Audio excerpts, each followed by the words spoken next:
तो इसका base model जो है इसमें 84 मंथ्स का वेटिंग पीरियड है, जो अभी 84 मंथ्स मतलब 7 साल की वेटिंग। टोयोटा के साथ जुड़ के कोई खास मेरे को फील नहीं हुआ, टट्टी एक्सपीरियंस ही है। बहुत बड़ा ना एक तरीके से स्कैम है। स्कैम तो है ही। और पता है क्या, लेकिन पीछे की जो सीट्स है वो बहुत बेकार है, मतलब पीछे की सीट्स में अंडर थाई सपोर्ट नहीं है। इतनी बड़ी गाड़ी में इनको छठा गियर देना चाहिए था, क्योंकि जब गाड़ी स्पीड पे चलती है। लेकिन इसमें इंजन जो लगा दिया वो ब्रेजा का ही लगा दिया, तो मेरे को कहीं ना कभी लगता था कि ब्रेजा के अंदर काफी अच्छी तरह आपने इसको टेस्ट कर लिया। अभी तक ना मेजर आपको प्रोज एंड कॉन्स क्या लगे? हेलो दोस्तों, भाई आज मैं आपके लिए लेके आया हूँ वो एसयूवी जो इंडियन कार मार्केट में फेमस है, सेल्टोस से बेटर और क्रेटा किलर, और भाई कुछ लोग इसको बोलते हैं मिनी फॉर्च्यूनर। तो यार पर जब बात आती है ना इसकी खरीदने की, तो यार बड़ी कंफ्यूजन रहती है, या फिर वेटिंग पीरियड बहुत होता है, तो यार लोग ना लास्ट में ना भाई प्लान चेंज कर लेते हैं इसका खरीदते हुए। तो हेलो टीम आन के, मेरा नाम है नितिन। दोस्तों अगर आप टोयोटा हाई राइडर खरीदने की सोच रहे हो, मन में कोई कंफ्यूजन है, तो आज ये कंप्लीटली दूर हो जाने वाली है। तो भाई इस वीडियो को लास्ट तक देखना है, उससे पहले करना है चैनल को सब्सक्राइब और कर लेना है इस वीडियो को लाइक। तो भाई इस मुहिम के साथ कि आपके पैसे ना जाए बेकार, आप ले एक अच्छी कार, बुलाते हैं इस कार के ओनर को। तो hello Harshit ji.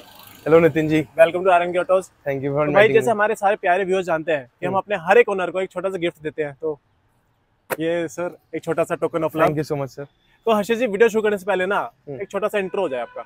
So my name is Harshit Gupta. I put up in Gurgaon only, and I am doing a job in Gurgaon only.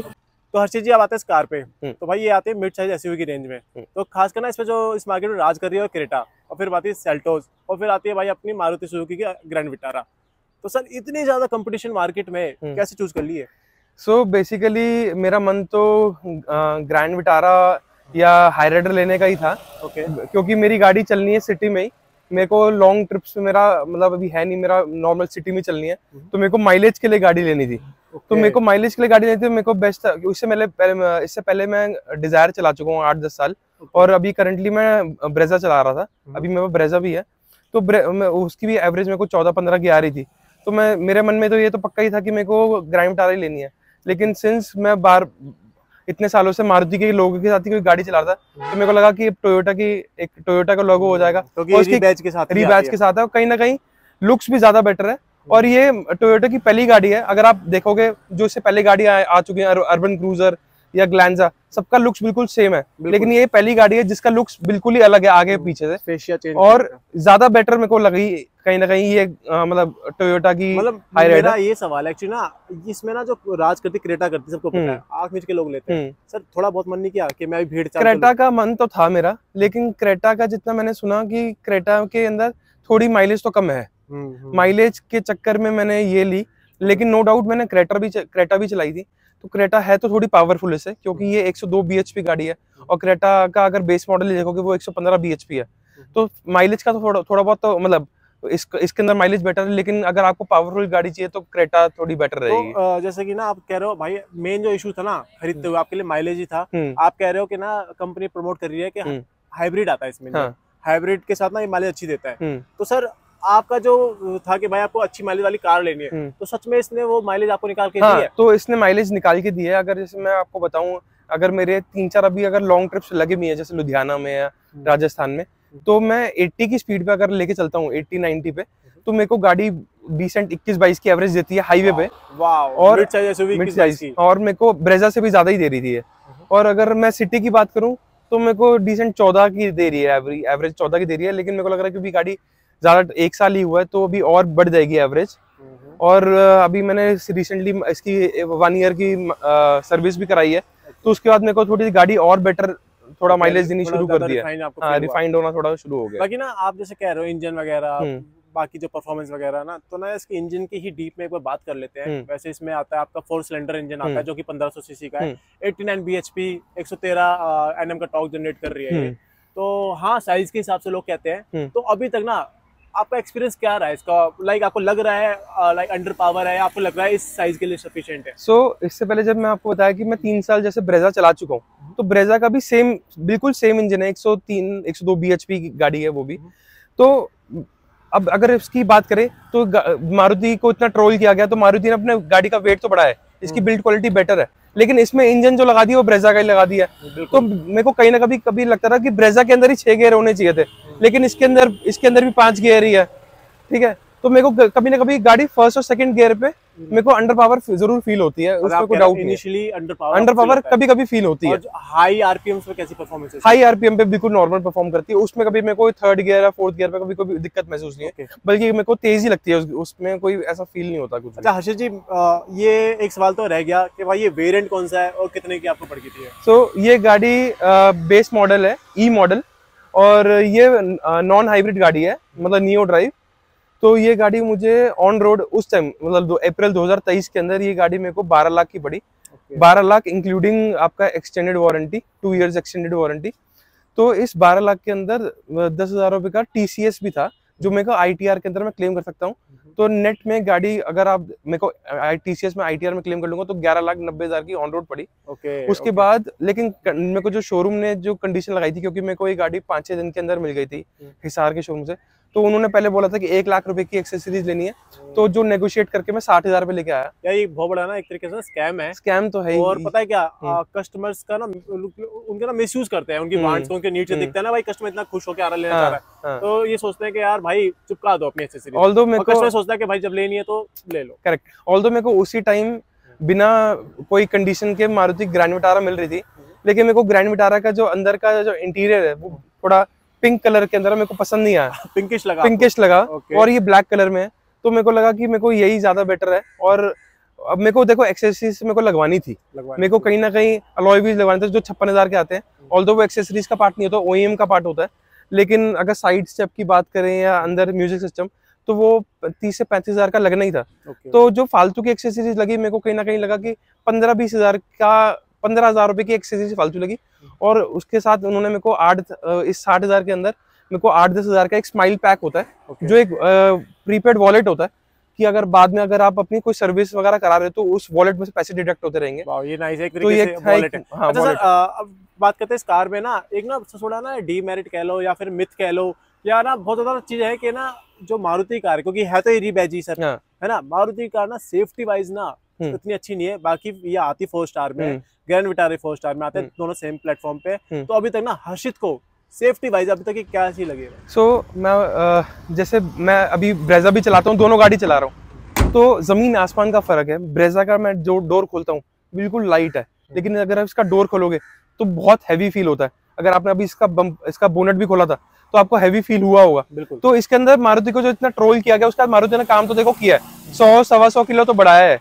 लेकिन अभी जैसे कुछ और इसका अभी ऑफिशियल आया नहीं है, लेकिन भारत कैप के अंदर जो भारत कैप की टेस्टिंग होती है उसके अंदर इसको पीछे से 5 स्टार की रेटिंग मिल गई है। ये अभी डिस्क्लोज नहीं किया, लेकिन 5 स्टार की रेटिंग इसको मिल चुकी है, जैसे अभी स्विफ्ट को मिली है। मतलब इंटरनल न्यूज़ है। अच्छा तो सर मतलब सेफ भाई आपको सही लगी अभी तक? हाँ, मेरे को सेफ लगी, मेरे को ऐसा कोई दिक्कत फील नहीं हुई। अच्छा, और इसकी सर्विस कितनी होगी है? इसकी सर्विस अभी जो तीसरी थी जो फ्री वाली होती है वो हो गई है। लेकिन थर्ड सर्विस के अंदर जो आपका सिंथेटिक ऑयल और आपका एसी फिल्टर वो सब चेंज हुआ है, तो उसके लगभग 2,800 रुपए कुछ थे जो वॉलेट में से कट गए हैं। अच्छा, पता क्या होता है जब ना कोई मारुति कार लेता है तो ना यार उसके मन में ना बड़ा रहता है कि भाई आफ्टर सेल सर्विस बड़ी वैसी रहती है, लाइक बहुत सारी भीड़ भाड़ होती है, ये होती है। तो इसलिए टोयोटा के साथ उन्होंने किया, और टोयोटा फेमस है अपनी सर्विस के लाइक प्रोवाइड करने के लिए। तो ना हर्षित ने जब ये गाड़ी खरीदी शोरूम से लेके, और जब हर्षित को सर्विस कराने गया तो टोयोटा के साथ जुड़ के ना क्या एक्सपीरियंस रहा? टोयोटा क्या लाइक टोयोटा के साथ जुड़ के कोई खास मेरे को फील नहीं हुआ, टट्टी एक्सपीरियंस ही है। तो मेरे को बल्कि सही बताऊं तो मारुति का जो नेक्सा मारुति का एक्सपीरियंस है वो ज्यादा बेटर लगा। टोयोटा में मुझे ऐसा लगा कि मैंने एक बार पहले भी दोहराया है कि टोयोटा में मुझे जो लगा कि वो जो उनकी खुद की गाड़ी है, जो फॉर्च्यूनर या इनोवा, वो उनको लगता है कि वो हाई रेंज गाड़ियों पे ज्यादा बेटर उनको फोकस करते हैं। मेरे सामने ही जैसे मैं गाड़ी लेके गया तो एक फॉर्च्यूनर वाले भी कोई आया तो उनको ज्यादा जल्दी उनको फ्री कर दिया। तो मेरे को लगता है कहीं ना कहीं वो उनको लगता है कि ये लो लेवल की गाड़ी है, हाँ डिस्क्रिमिनेट करते हैं। और ऐसा कोई मेरे को कोई खास वो नहीं लगा, मतलब मेरे को 3-4 घंटे बिठा के रखा, जितना मेरे को मारुति में टाइम लगता है उतना ही मेरे को टोयोटा में लगा। जो वो क्लेम करते हैं एक्सप्रेस मेंटेनेंस, ऐसा कुछ भी वो नहीं है। तो बल्कि मेरे को लगता है कि अब ज्यादा बेटर मारुति है कहीं ना कहीं टोयोटा से। टोयोटा पहले जो होता था अब वो वाला टोयोटा रहा नहीं। तो यार एक बार हर्षित जी हम भी इसके अंदर चलते हैं, तो अपना एक छोटा सा ड्राइविंग रिव्यू आपसे शेयर करते हैं। चलिए सर, चलिए। भाई हमने कर लिया है हाई राइडर स्टार्ट, और यार ना इसका ना सबसे पहले डैशबोर्ड आपकी नजर जाएगी। और अगर ना आप किसी के आंख में चाह के मतलब आंख बंद करके इस गाड़ी में बिठाओ, उसको बोलो भाई कौन सा वेरिएंट है, पहचान नहीं पाएगा। भाई ऑटोमेटिक एसी दे रखा है, और इतना यार उसमें शटल है इसका, इतना सुंदर है इसका डैशबोर्ड। तो यार बेस मॉडल के हिसाब से हर्षित जी क्या कहोगे आप? सो बेस मॉडल के हिसाब से इसमें ऐसा मारुति ने कोई भी चीज छोड़ी नहीं है। आपको automatic AC control, push button start, push button start. अब अगर आप बटन दबाओगे तो इसका ऑटोमेटिक ओआरवी है। ये बेस मॉडल में है, ठीक है। ऑटोमेटिक डोर सेंसर, बाहर अगर हम देखेंगे तो ऑटोमेटिक डोर सेंसर है, कीलेस एंट्री वगैरह, ठीक है। म्यूजिक सिस्टम नहीं आता, म्यूजिक सिस्टम मैंने डायरेक्ट कंपनी से ही लगवाया, निप्पॉन का कंपनी से लगवाया, ताकि वारंटी में कोई वॉइड ना हो। सोनी के स्पीकर्स लगवा लिए थे पीछे, 2 तो आगे स्टॉक आते हैं, 2 सोनी के स्पीकर लगवा लिए थे। और बेस मॉडल में इतना कुछ दे रखा है ना, हाँ, कि यार आप बस म्यूजिक सिस्टम लगाओ, मिरर दोनों साइड मिरर है, सब कुछ बेस में सब कुछ है। यार ये चीज तो है, पता क्या मारुति ने लाइक ये जो काम कर रखा है ना बेस मॉडल वाला, इसका टक्कर में कोई नहीं। आप चाहे क्रेटा ले लो, सेल्टोस ले लो, बिल्कुल ऐसा खाली खोखा सा आता है, उसको आप फिर ना करोल बाग जाओ और वारंटी भी खत्म होती है, वो कपलर के नाम पे आपके वायर्स काट देते हैं। तो यार अब हम इसको चला के देख लेते हैं भाई, और पहले गियर पे लगा लिए ये। तो इनिशियली ना एक बहुत हल्का सा आपको महसूस होगा, लैग हल्का सा बिल्कुल पहले गियर में ही।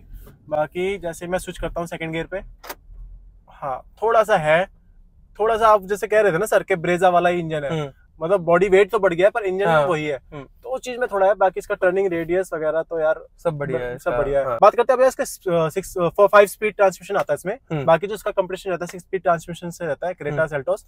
तो इसका ट्रांसमिशन के लिए आप क्या कहना चाहेंगे? सो मेरे को देखो, मैं ब्रेजा जब चलाता था मेरे को उस टाइम ही 6th गियर की फील तो होती थी। मेरे को लग रहा था कि जब गाड़ी एंटिसिपेट करते कि आएगी बड़ी गाड़ी, मेरे को लग रहा था कि पक्का 6 गियर में आएगी।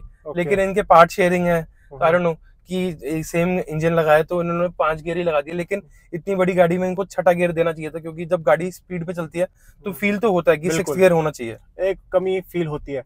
बाकी ये मैनुअल गियर बॉक्स के साथ आती है, तो क्लच इसका भाई है ठीक है, हल्का है। क्रेटा की कंपैरिजन थोड़ा आपको ज्यादा लाइट फील होगा। आपके लिए क्या है, मतलब आपके पैर गुरुग्राम में आप रहते हो, यहाँ बहुत जाम लगता है, सब कुछ होता है, तो लाइक पैर में वगैरह दर्द होता है आपके। सो इसका क्लच जो है वो है तो इसका काफी स्मूथ, अभी कोई उसमें दिक्कत नहीं आई। बल्कि जब गुड़गांव वगैरह में जब ट्रक भी ट्रैफिक में चलता है तो पैर वगैरह में कोई दर्द नहीं होता, इतनी सॉफ्ट गाड़ी है। और अगर इसके सस्पेंशन की बात करें ना, अगर मैं स्पेसिफिकली, सस्पेंशन इसका कोई भी बीट नहीं कर सकता इस सेगमेंट में, इतना सॉफ्ट सस्पेंशन है। मतलब गड्ढे वगैरह आराम से स्मूथली कैरी कर लेती है। और इसका एक मेरिट ये भी है कि बेस मॉडल से 17 इंची टायर आते हैं, ठीक है। तो 17 इंची टायर और 210 mm का ग्राउंड क्लियरेंस जो स्कॉर्पियो में है, तो उसकी वजह से भी एक देखो गड्ढों का फर्क तो पड़ता ही है। बिल्कुल मतलब फील कुछ होता नहीं है। बाकी आपने मैक्सिमम को कितनी हाई स्पीड में चलाया सर? मैंने इसको मैक्सिमम देखो 140-145 पे चलाया है, तो क्योंकि उसके बाद भी जब गाड़ी चलाता हूँ तो गाड़ी हिलनी शुरू हो जाती है। तो 140 पे अब मैं जानना चाहता हूँ, स्टेबिलिटी कैसी थी, बॉडी रोल वगैरह फील हुआ उस टाइम? बॉडी रोल नहीं हुआ, लेकिन 140 पे हल्का सा महसूस हो रहा था कि हाँ मतलब थोड़ा धीरे धीरे अब गाड़ी शेक करना शुरू कर देगी।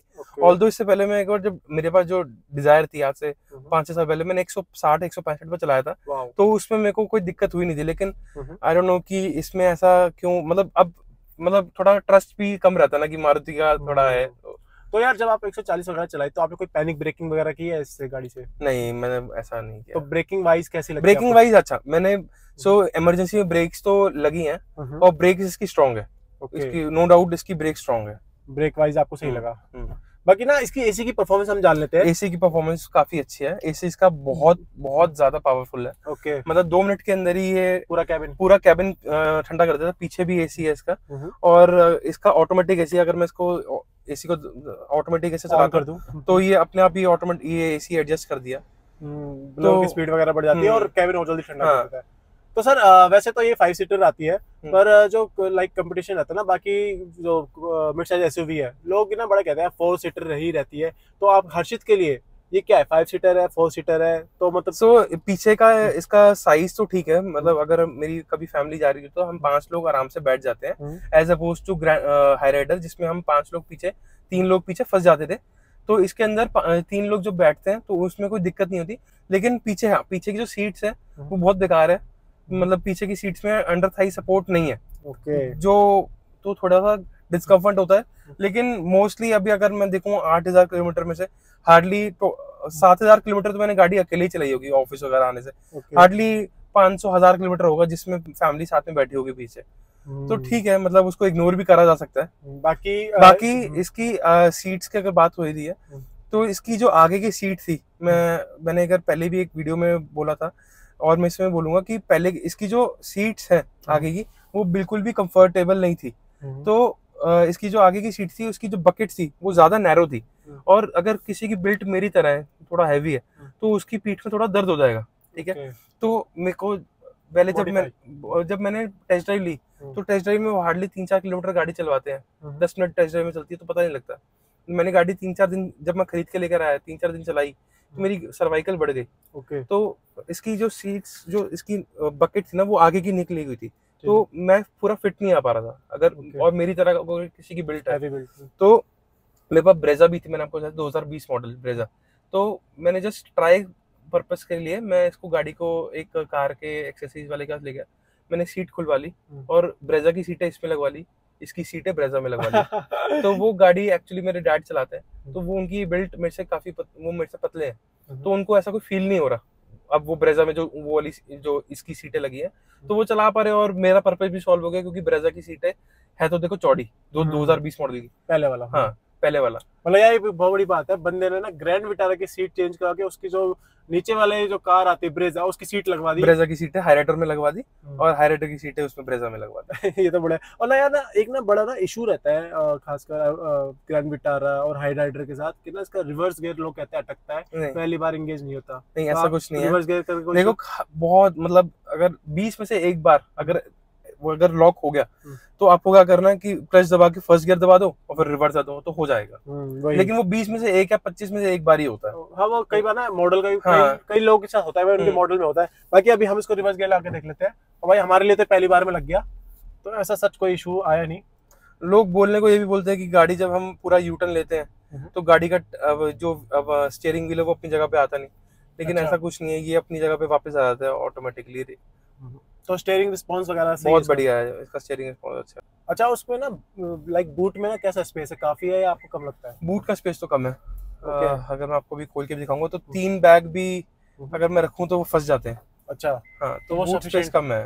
तो हर्षित जी, एक साल में लगभग आपने 7-8 हजार किलोमीटर को चला लिया, काफी अच्छी तरह आपने इसको टेस्ट कर लिया। अभी तक ना मेजर आपको प्रोज एंड कॉन्स क्या लगे इसके? सो इसके प्रोज तो ये हैं कि ये चलाने में काफी स्मूथ है, मतलब कोई दिक्कत नहीं आती, माइलेज काफी अच्छी निकाल के दे रही है, सस्पेंशन काफी अच्छा है, गड्ढों में कभी कुछ फील नहीं होता, और बाकी वैसे मतलब मेरे को ऐसा कुछ फील हुआ नहीं, क्योंकि मतलब इसकी मेंटेनेंस वगैरह भी साल की हार्डली 5-6 हजार रुपये है, बहुत रीजनेबल है, क्या ही होता है इसमें। और सिर्फ 11,90,000 की, अगर आज के रेट्स की बात करें तो 12.5 लाख की पड़ेगी, 60,000 रुपए कुछ महंगी हुई है गाड़ी। हाँ, तो कोई कौन वगैरह आपको मेजर असर नहीं लगा? बस इसमें जो कॉन्स की अगर बात करें तो इसकी जो हेडलाइट, इसमें फॉग लाइट नहीं है, तो इसकी हेडलाइट सिर्फ 55 वॉट की आती है कंपनी की तरफ से स्टॉक। तो मैंने इसकी हेडलाइट बाहर से आफ्टर मार्केट एक मैक्सलिंग कंपनी की है, उसमें मैंने 200 वॉट की एलईडी इंस्टॉल की है। इसका जो हॉर्न है वो बहुत पुअर आता था हॉर्न, क्योंकि मारुति का मतलब सब सारी गाड़ी में सेम लगाते हैं, तो हॉर्न इतना अच्छा नहीं था। तो मैं ह्यूंडई के शोरूम गया और वहां से क्रेटा का हॉर्न खरीद लिया। तो वो मतलब हार्डली 3,000 रुपए का हॉर्न था, और बम्पर खोल के वो हॉर्न लगवा लिया हमने। बाकी इसमें इंजन वाइज आपको थोड़ा अंडर पावर, हाँ, कॉन्स में और अगर बात करें तो अंडर पावर फर्स्ट और सेकंड गियर में देखो फील होता है कभी कभी, लेकिन अगर आप बहुत ही आराम से गाड़ी चलाने वाले हैं तो वो भी आपको फील नहीं होगा। बस हम लोग जो है थोड़ा कभी तेज गाड़ी चलाते हैं तब फील होता है। और सीट्स की बात मैंने जो करी थी, वो सीट थोड़ा अनकंफर्टेबल है। अच्छा हर्षित जी, जैसे आपने कहा था अभी 12.5 की है, तो हर्षित का दोस्त आता है, उससे बोलता है हर्षित तेरे को नॉलेज अच्छी है कार की, 12.5 लाख रुपए ले, तेरे पे पूरा भरोसा है, पर मेरे को चाहिए मिड साइज एसयूवी, तो हर्षित क्या ला के देगा आपको? सो मैं रिक्वायरमेंट बेस पे है, अगर मेरा फ्रेंड भी अगर उसको सिटी में चलानी है तब तो ये गाड़ी अच्छी है, ठीक है। और अगर लेकिन आजकल जैसे अगर किसी को जैसे गाड़ी तेज चलानी होती है, उसको माइलेज से ज्यादा फर्क नहीं पड़ता कि क्रेटा की माइलेज 11 की है, इसकी माइलेज 14 की है, 3 का भी माइलेज का ज्यादा फर्क नहीं है, तो वो क्रेटा में भी जा सकता है, क्रेटा या सेल्टॉस दोनों सेम गाड़ी है। तो फाइनली लास्ट में आउट ऑफ 5 स्टार आप इसको कितना रेट करना चाहोगे? सो आउट ऑफ 5 स्टार मैं इसको 4 की रेटिंग देना चाहूंगा। मतलब गाड़ी अच्छी है, बाकी अच्छी मतलब बंदा ले सकता है और ओवरऑल आप सेटिस्फाई हो? मैं सेटिस्फाइड हूं, ऐसा नहीं। तो thank you Harshit ji channel पे आने के लिए, और भाई इतने ना अपनी नॉलेज शेयर करने के लिए, क्योंकि ना खास कर ना हाई राइडर्स ना बहुत कंफ्यूजन है, लोग लेना चाहते हैं पर यार वेटिंग पीरियड वगैरह। वेटिंग पीरियड में इसकी एक बार और बोलूंगा कि इसका वेटिंग पीरियड जो मेरे को क्या लगता है कि कंपनी को ये, अगर मैं इसको आपका इनवॉइस दिखाऊं तो इनवॉइस में गाड़ी की वैल्यू है 7 लाख रुपए, ठीक है। उसके हाँ, एक्स शोरूम गाड़ी की वैल्यू 7 लाख रुपए है, जो कंपनी अपना रेवेन्यू रिकॉर्ड करती है, उसके ऊपर जो जीएसटी लगता है लगभग 42% के आसपास, 3.5 लाख का जीएसटी लगता है, 3.5-4 लाख का जीएसटी लगता है। ठीक है, तो सोचो आप 7 लाख रुपए की कंपनी बेचे, मतलब कंपनी को सिर्फ 7 लाख रुपए आ रहा है, ऊपर जीएसटी रजिस्ट्रेशन सारा गवर्नमेंट को जा रहा है, तो 7 लाख रुपए में कंपनी की कॉस्टिंग कितनी पड़ रही होगी, तो कंपनी कितना ही कमा रही होगी। तो यही अगर इसके ऊपर वाला जो वेरिएंट है वो 2 लाख रुपए महंगा है। ठीक है, उसमें कंपनी ने सिर्फ क्रूज कंट्रोल दिया और 7 इंच की एक टच स्क्रीन दिया, वो 2 लाख रुपए महंगा कर दिया, लेकिन कंपनी को कॉस्टिंग कितनी पड़ी होगी उसके लिए, सिर्फ मात्र 20 से 30 हजार रुपए। तो उसमें कंपनी का रेवेन्यू बढ़ गया लगभग 1.5 लाख रुपए। तो कंपनी क्या कर रही है आज की डेट में, जो लोअर इसमें ये गाड़ी कम प्रोडक्शन कर रही है, ताकि क्योंकि कंपनी को मिलता ही कुछ नहीं है, इसमें प्रॉफिट ही कुछ नहीं हो रहा है। तो इसका बेस मॉडल जो है इसमें 84 मंथ्स का वेटिंग पीरियड है, जो अभी 84 मंथ्स मतलब 7 साल की वेटिंग। उसमें देखो सोचो 7 साल में कितनी गाड़ी आ जाएगी, तो 7 साल के हिसाब से अब लोगों को इसका बेस मॉडल तो मिल नहीं रहा। और मैं ये बोलना चाहूंगा कि गाड़ी 12.5-13 लाख की गाड़ी ठीक है, लेकिन कोई अगर बंदा इसको 16-17 लाख की गाड़ी इसके लिए ऊपर खर्च करना चाह रहा है तो वो डिजर्व नहीं करती गाड़ी। तो 16-17 लाख में कोई और बेटर गाड़ी मिल जाएगी आपको, क्रेटा मिल जाएगी या कोई और बेटर गाड़ी मिल जाएगी। और किसी पे और अगर आपको लेना ही है बेस मॉडल, तो इसका ग्रैंड विटारा का ग्रे कलर भी देख सकते हो, वो बहुत प्रीमियम लगता है। ओके, तो थैंक यू हर्षित जी, आपने यार इतना डिटेल में बता दिया, खासकर कुछ ओनर्स ना नहीं बता पाते या फिर छुपा लेते हैं चीजें, तो आपने दिल खोल के अपनी सारी सच्चाई बता दी। तो thank you Harshit ji channel पे आने के लिए और इतनी नॉलेजफुल वीडियो शेयर करने के लिए सबके साथ। तो भाई यहीं तक थी वीडियो, जाते जाते भाई चैनल को करो सब्सक्राइब और वीडियो को like. Thank you sir. Thank you so much sir.